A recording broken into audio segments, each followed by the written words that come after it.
بسم اللہ الرحمن الرحیم۔ روشنی لائٹ چینل کی طرف سے السلام علیکم ناظرین اکرام، دوسری صلیبی جنگ کے بارے میں جاننے سے پہلے آپ لوگوں کو نائٹ ٹیمپلرز کے بارے میں علم ہونا ضروری ہے۔ نائٹ ٹیمپلرز صلیبی جنگوں کی پیداوار تھے۔ پہلی صلیبی جنگ کے بعد جب عیسائیوں نے یروشلم فتح کرنے کے بعد وہاں ایک عیسائی حکومت قائم کر دی تو اس مقدس سرزمین میں زیارت کے لیے آنے والے زائرین کا ہجوم لگ گیا، مگر حالات اس وقت بھی خراب تھے اور یروشلم کی انتظامیہ ان زائرین کی حفاظت کرنے یا ان کی حفاظت کو یقینی بنانے کے قابل نہیں تھی۔ یہ زائرین پرخطر راستوں سے سفر کرتے ہوئے یروشلم پہنچتے اور ان میں سے بہت سے ایسے بھی تھے جو جیریکو اور نازرت کے مقدس مقامات کی زیارت کرنے کے بعد یروشلم کا سفر کرنے کے لیے روانہ ہوتے۔ 1115 میں فرانس کے علاقے برگنڈی کے رہنے والے ایک نائٹ یو ڈی پیانز اور سر گوڈفرے ڈی سینٹ ایڈہیمار نے فیصلہ کیا کہ ایسی قوت تشکیل دی جائے جو حلف اٹھا کر ان زائرین کی حفاظت کا مقدس فریضہ سر انجام دے سکے۔ انہوں نے جلد ہی مزید 7 نائٹس اپنے ساتھ شامل کر لیے، مگر یہ سب نائٹس ایک جیسے تھے۔ یہ نہ تو دولت مند تھے اور نہ ہی گھر بار کے مالک تھے۔ دربدر پھرنے والے یہ نائٹس اتنے غریب تھے کہ پیانز اور سینٹ ایڈہیمار کے پاس صرف ایک ہی گھوڑا تھا جسے وہ باری باری استعمال کرتے۔ 1118 میں شاہ یروشلم نے انہیں رہنے کے لیے ایک جگہ دے دی۔ یہ جگہ اس عمارت میں تھی جس کے بارے میں خیال کیا جاتا تھا کہ یہ حضرت سلیمان علیہ السلام کے ٹیمپل کا حصہ ہے۔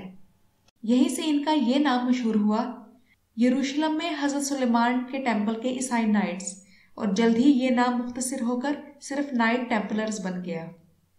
ان 9 نائٹس نے ہمیشہ پاک دامن رہنے، غربت اختیار کرنے اور اطاعت کا راہبانہ حلف اٹھایا۔ اس کے بعد انہوں نے جلد ہی نئی بھرتی کرنی شروع کر دی اور نائٹس بن کر خدا کی خدمت کے لیے خود کو وقف کرنے کا نظریہ اس وقت بہت مشہور ہوا۔ ان کا نظریہ دنیاوی عیش و آرام کو چھوڑ کر راہبانہ زندگی گزارنے کا تھا، مگر راہبوں کا اب لڑائیوں میں حصہ لینا ایک انقلابی نظریہ تھا، کیونکہ پہلی صلیبی جنگ کے دوران بھی چرچ سے تعلق رکھنے والے افراد کو ہتھیار اٹھانے کی اجازت نہیں تھی۔ صلیبی جنگوں میں صرف سیکولر یا عام لوگوں کو چرچ کے مفادات کے لیے لڑنے کی اجازت تھی۔ اس صورتحال میں نائٹ ٹیمپلرز نے یہ تجویز دی کہ اب خدا کے بندوں کو اس کے نافرمان بندوں سے لڑنے کی اجازت دی جائے۔ اسی سلسلے میں رہنمائی اور سرکاری اجازت نامہ حاصل کرنے کے لیے پیانز پوپ کے پاس گیا۔ وہاں اس کے خیالات کو نہ صرف پذیرائی ملی بلکہ بے حد تعریف بھی کی گئی۔ سینٹ برنارڈ آف کلیربو، جو کہ اپنے وقت میں چرچ کا سب سے با اثر آدمی تھا اور یہ 70 نئی عیسائی خانقاہیں بنانے کا اعزاز بھی رکھتا تھا، اس شخص نے ٹیمپلرز کے لیے اصول و قوانین بنائے۔ اس کے علاوہ اس نے ان نائٹس کی تعریف میں ایک مقالہ بھی لکھا جس کا نام دی ڈیلاڈی نووا ملیشی تھا۔ اس کا مطلب ہے نئے نائٹ ہوڈ کی تعریف میں۔ ان نائٹس کے لیے ضروری تھا کہ یہ لالچ اور تکبر سے دور رہیں، عاجز اور اصول پسند بنیں، سرگوشی کرنے یا کھلکھلا کر ہنسنے سے گریز کریں، شطرنج اور تاش جیسے کھیلوں کے قریب بھی نہ جائیں، اور ان سے حلف لیا گیا کہ یہ کنوارے رہیں گے اور کوئی جائیداد نہیں بنائیں گے اور صرف مقدس سرزمین اور عیسائیوں کی حفاظت کریں گے۔ نائٹ ٹیمپلرز اعلیٰ سطح کے کمانڈر تھے جنہوں نے اپنا ہیڈ کوارٹر یروشلم کے مقدس ماؤنٹ ٹیمپل پر بنایا۔ 1139 میں پوپ کے حکم کے بعد یہ یروشلم کے باہر بھی کاروائیاں کرنے لگے۔ دنیا بھر میں ان پر ٹیکس دینا یا مذہبی چندہ دینا بھی فرض نہیں تھا۔ اس کے علاوہ زائرین سے ملنے والے تحفے بھی یہ اپنے پاس رکھ سکتے تھے۔ اس گروہ کے ارکان کا تعلق یورپی ممالک سے تھا، مگر نائٹ ٹیمپلرز ایک فرانسیسی تنظیم تھی جس کا بانی بھی ایک فرانسیسی ہی تھا، اور ان کا ہر گرینڈ ماسٹر فرانسیسی نسل سے ہی تعلق رکھتا تھا، اس لیے فرانس ان کا گڑھ تھا۔ نائٹ ٹیمپلرز کو جلد ہی بڑی کامیابیاں ملنے لگی۔ اس وقت کے حالات کے مطابق ان کے وسائل اگلے اشروں میں تیزی سے بڑھنے لگے۔ سسلی سے لے کر آئرلینڈ، فرانس، اٹلی اور انگلینڈ اور پرتگال میں تھوڑے پیمانے پر ان نائٹ ٹیمپلرز نے عیسائی خطوں میں بڑی بڑی جاگیریں بنانی شروع کر دیں۔ نائٹ ٹیمپلرز نے اپنی جاگیروں اور زیر ملکیت کھیتوں میں کام کرنے کے لیے عام لوگ بھرتی کیے جو کہ لے برادرز کہلاتے تھے۔ یہ موچی سے لے کے تعمیراتی کام تک جانتے تھے۔ اس کے بعد یہ ہوا کہ صرف جاگیریں رکھنے والے جنگجو ہی نائٹ ٹیمپلرز کہلاتے، مگر کم مالی حیثیت رکھنے والے لوگ بھی ان میں شامل ہو سکتے تھے، جنہیں لڑنے کے لیے ایک تلوار اور نیزہ دیا جاتا، اور یہ سارجنٹ کہلاتے۔ نائٹ ٹیمپلرز کو 4 گھوڑے رکھنے کی اجازت تھی اور 2 مددگار جو کہ اسکوائر کہلاتے۔ جبکہ سارجنٹس کو 2 گھوڑے اور 1 اسکوائر۔ جو مغربی ممالک میں مقدس سرزمین کی حفاظت کا جوش کم ہوتا چلا گیا، یہ نائٹ ٹیمپلرز زیادہ سے زیادہ ان سارجنٹس پر انحصار کرنے لگے جن کی تربیت مقدس سرزمین میں کی جاتی۔ نائٹ ٹیمپلرز دولت ترک کرنے اور جائیداد نہ رکھنے کا عہد کر کے آئے تھے، مگر اب انہیں پہننے کے لیے جنگجوانہ لباس، گھوڑے، ہتھیار اور خوراک کی بھی ضرورت تھی۔ اسی لیے یروشلم میں بڑے بڑے قلعے تعمیر کیے گئے جو کہ عیسائی ریاستوں کی حفاظت کے لیے بھی ضروری تھے۔ ان کی تعمیر، ان کی دیکھ بھال اور ان میں سامان کی فراہمی بھی وقت پر ضروری تھی، اور ان ہزاروں نائٹس کے اخراجات اور ان درجنوں قلعوں پر اٹھنے والی رقم بھی بہت زیادہ تھی، اور مغربی ریاستوں کی مدد کے بغیر یہ ممکن نہیں تھا۔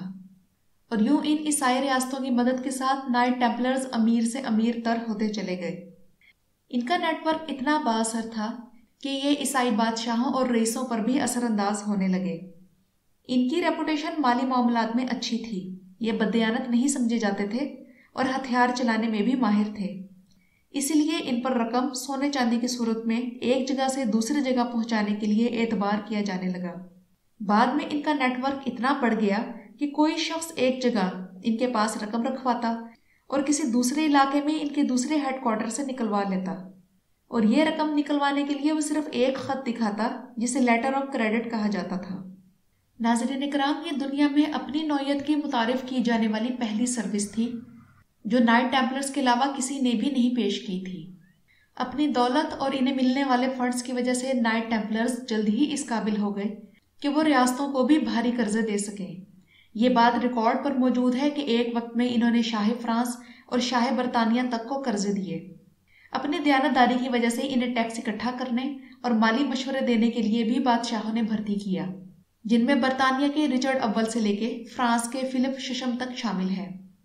یہ نائٹ ٹیمپلرز اتنی دولت اور عزت حاصل نہ کر سکتے تھے اگر یہ مقدس سرزمین کی حفاظت کے سلسلے میں بہترین اور متاثر کن خدمات سر انجام نہ دیتے۔ انہوں نے عام حالات کے علاوہ صلیبی جنگوں کے دوران بھی مسلمانوں کا بے جگری سے مقابلہ کیا، اور یہ لڑنے میں نہایت جنگجو اور دلیر تھے۔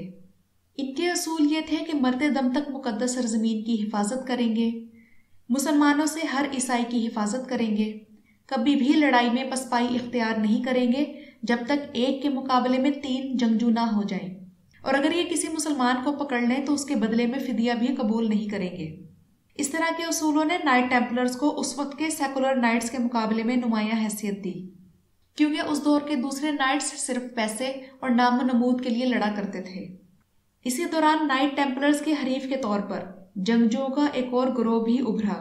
یہ نائٹ ہاسپٹلرز کہلاتے تھے اور انہیں نائٹ ٹیمپلرز کے اختیارات پر اعتراض تھا۔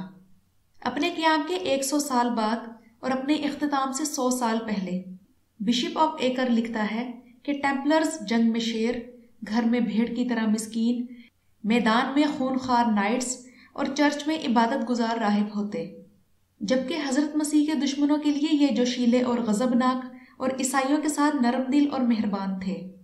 نائٹ ٹیمپلرز انفرادی طور پر لڑنے کے بجائے ہمیشہ مل کر لڑتے، اور یہ اس دور میں عجیب بات تھی کیونکہ اس وقت لوگ وقار، نام اور شہرت کے لیے انفرادی طور پر لڑنے کو ترجیح دیتے۔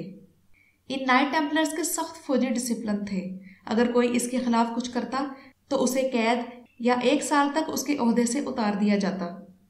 بہت سی ایسی مثالیں ہیں کہ نائٹ ٹیمپلرز نے فوجوں کی پیش قدمی کے وقت مخالف فوجوں کو اپنی لڑائی کی شدت سے ہلا کر رکھ دیا، اور اگر کسی صلیبی جنگ میں عیسائی فوجوں کو میدان جنگ سے بھاگنے کی نوبت آتی تو یہ پشت کی طرف سے اس بھاگنے والی فوج کی حفاظت کا کام کرتے۔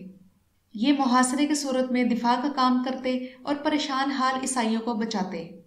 اپنے طاقت کے عروج میں یہ قلعوں کے ایک پورے سلسلے کو کنٹرول کرتے تھے جو کہ انطاکیہ سے لے کر غزہ تک ایک طاقتور سلسلہ تھا۔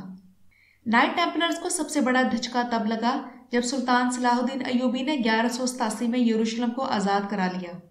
اس کے نتائج جلد ظاہر نہ ہوئے، مگر اب مقدس سرزمین کے لیے لڑنے کا جذبہ لوگوں میں کم ہوتا گیا۔ یروشلم گنوانے اور پھر آئندہ ہونے والی صلیبی جنگوں میں ہارنے کے بعد جب ان علاقوں پر مستقل قبضہ نہ رہا تو ان عیسائیوں کا اپنی فتح پر یقین کمزور پڑتا چلا گیا۔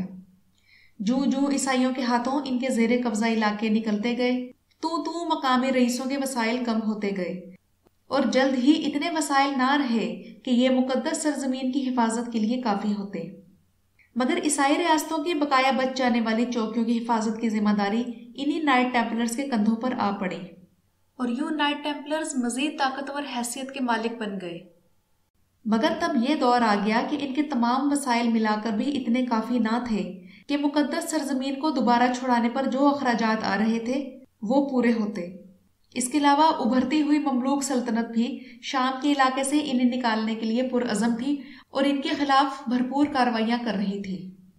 فلسطین میں اپنا آخری ٹھکانہ کھونے کے بعد ٹیمپلرز نے اپنا ہیڈ کوارٹر سائپرس کی طرف منتقل کر دیا، مگر اب وہ معاشی طور پر لاچار تھے، اور اسی دوران کنگ فلپ، جس کا خزانہ اس وقت خالی تھا، اس نے ٹیمپلرز کی تمام جائیداد ضبط کرنے کا فیصلہ کیا، اور اپنے اس فیصلے کو جواز دینے کے لیے اس نے ٹیمپلرز پر بہت بڑے بڑے جرائم کا الزام لگایا، جن میں شیطان کی عبادت، توہین مذہب، کرپشن اور ہم جنس پرستی شامل ہے۔ بنا کسی وارننگ 13 اکتوبر 1307 کو جمعے کی رات فرانسیسی افسران نے فرانس بھر میں ٹیمپلرز کے ٹھکانوں پر دھاوا بول دیا اور تمام ٹیمپلرز اور ان کی جائیداد ضبط کر لی۔ اس وقت جو ٹیمپلرز گرفتار ہوئے تھے وہ نائٹ ٹیمپلرز کے عام بھائی اور سارجنٹس تھے، کیونکہ بہت سے نائٹس اس وقت یروشلم پر مسلمانوں کے قبضے کے بعد سائپرس چلے گئے تھے۔ فلپ ششم نے سینئر نائٹس کو پکڑنے کے لیے حملہ کرنے سے پہلے انہیں پیرس میں بظاہر مشورہ کرنے کے لیے بلایا، اور وہ نائٹس جنہیں صرف چند دن پہلے تک کنگ فلپ اپنا بھائی، دوست اور مشیر کی طرح برتاؤ کر رہا تھا، اب انہیں گرفتار کر کے ان پر بدترین تشدد کیا گیا، یہاں تک کہ انہوں نے کنگ فلپ کے بیان کردہ جرائم قبول کر لیے۔ اس کے علاوہ کنگ فلپ نے پوپ سے عام پوچھ گچھ کی اجازت طلب کی۔ پوپ بھی کنگ فلپ ششم سے خوفزدہ رہنے لگا تھا، جس نے اپنے سے پچھلے بادشاہ کو ٹیمپلرز کی طرح ہی سنگین الزامات لگا کر تخت سے اتارا تھا۔ اس لیے پوپ نے کنگ فلپ کا سامنا کرنے کے بجائے ٹیمپلرز کے مرنے پر خاموشی اختیار کیے رکھی، اور وہ ممالک جہاں ان پر بدترین تشدد نہیں کیا گیا تھا، مثلاً برطانیہ، اسپین، پرتگال، جرمنی اور سائرس، وہاں نائٹ ٹیمپلرز بے قصور قرار دیے گئے۔ مگر فرانس میں جن ٹیمپلرز نے جرائم قبول کیے تو انہیں تشدد کے بعد جلا دیا گیا، اور یہ ایسا تشدد تھا کہ اس وقت کا پوپ بھی کنگ فلپ ششم سے خوف زدہ رہنے لگا تھا۔ نائٹ ٹیمپلرز کی تنظیم کو پوپ نے 1312 میں تحلیل کر دیا، اور نائٹ ٹیمپلرز کا آخری ماسٹر اور مارشل جاک دی مولے اور گوڈفرے دی چارنے کو کنگ فلپ کی موجودگی میں 18 مارچ 1314 کو جلا دیا گیا۔ کہا جاتا ہے کہ نائٹ ٹیمپلرز کے آخری گرینڈ ماسٹر جاک ڈی مولے نے پوپ کلیمنٹ پنجم اور بادشاہ فلپ اور ان کی آنے والی نسلوں کو بددعا دی تھی، اور کہا کہ اگلے 1 سال میں دونوں مر جائیں اور بادشاہ فلپ کی نسل فرانس پر حکمرانی نہ کر سکے، اور کچھ ایسا ہی ہوا۔ پوپ کلیمنٹ اور بادشاہ فلپ دونوں اسی سال مر گئے، اور اگلے 14 برسوں کے دوران بادشاہ فلپ کی نسل کے تمام وارث چل بسے، اور وہ نسل جس نے 3 صدیوں پر فرانس پر حکمرانی کی تھی برباد ہو گئی۔ اور 2007 میں وہ قدیم دستاویزات جو کہ چرچ کی آرکائیو میں تھے، ان کی بنیاد پر ویٹیکن سٹی نے نائٹ ٹیمپلرز کو بے قصور قرار دیا۔ کچھ لوگوں کا خیال ہے کہ یہ سلسلہ زیر زمین چلا گیا اور رازداری سے اپنا کام کرتا رہا۔ نائٹ ٹیمپلرز 200 سال تک رہے، اور مقدس لڑائیاں لڑتے لڑتے یہ حکومتوں کے لیے ایک خطرہ بن چکے تھے، اور یوں مسلمانوں کی بربادی کے لیے بنائی گئی ایک نہایت جنگجوانہ اور جوشیلی تنظیم اپنوں ہی کے ہاتھوں بربادی کا شکار ہو گئی۔ کمنٹ سیکشن میں اپنی رائے ضرور دیجیے گا۔ شکریہ۔